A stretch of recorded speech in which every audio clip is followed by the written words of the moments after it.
Indeed, standing by with J-Ree, talking about that win. And we're going to talk a whole lot about Braum, obviously.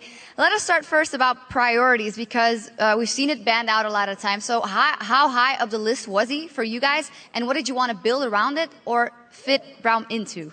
For us, Braum is not really like first pick material. But since they didn't pick it, we just pick it from them. And what is it exactly he does as a champion? Of course, you are the support here. You should know everything about him. So tell us. He's like very heavy CC champion, like Leona, but range poke and the ranged ultimate.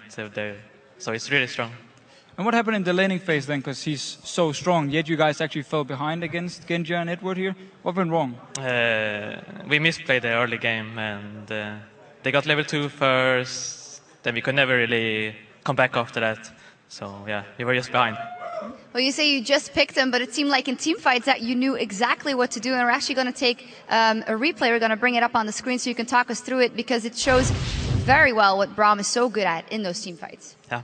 So we just roll the clip, of course, and we will see what happens with Coach J-Ree on Braum here. Talk us through it. Yeah, I just missed my Q, then ultimate Genja, gets a knock up. Then I just block the curling with my shield, so I take no damage. And then we just catch Edward with Kerp. And I assume obviously this was the whole idea behind your comp. You would catch our targets, land first the passive from you, and then multiple members would go in and land a stun, and you have all the single target damage we see here. Yeah, no. Now it's just basically clean up after we got the first 2 kills. All right, so as you said, it wasn't going so well in that laning phase. Now that you played Braum for the first time, you decided to pair it up with Graze against a Lucian and a Thresh. Why this and why against that matchup, and why would you like to play it with? I prefer to have Lucian because it's so easy to proc the passive, but since they picked it, we just went with Graves. Yeah, well, it absolutely worked out, and great to see Braum in action, of course. We also asked you guys at home something at the top of the show. We asked you to tweet and let us know which team do you think has the strongest map control in the European LCS and why. And here are some of your answers. The first one is from @DownpourStar. Fnatic, when they play as a team like yesterday, they are unstoppable. I saw shades of the old Fnatic.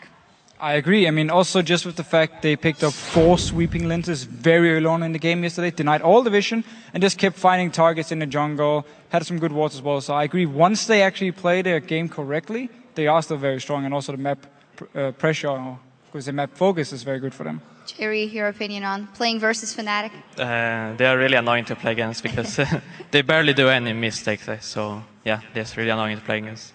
The second tweet is from @ParaCrankster. I think Alliance has better map control this compared to the last split. Alliance show a lot of potential heading to London.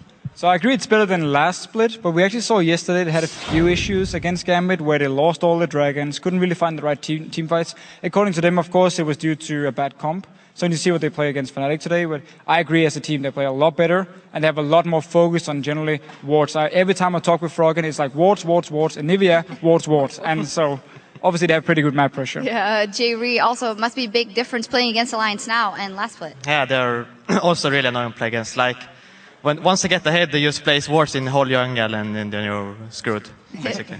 There's not a lot you can do. Well, of course, we'll see both Fnatic and Alliance face off in just a minute. But for you guys, thank you for those tweets. And remember that you can send your questions and answers to us at LOL Esports and use that hashtag LCS.